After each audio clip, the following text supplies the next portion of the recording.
उसके साथ चलने की खुशी में कभी इस तरफ ध्यान ही ना गया कि कभी मुझे अकेले वापस लौटना पड़े तो कैसे लौटूंगी।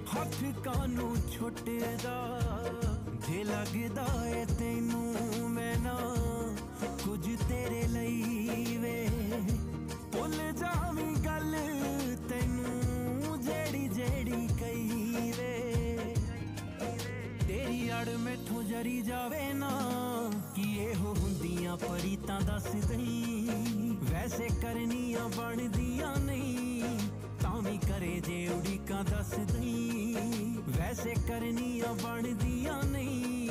ਤਾਂ ਵੀ ਕਰੇ ਜੇ ਉਡੀਕਾਂ ਦੱਸ ਦਈ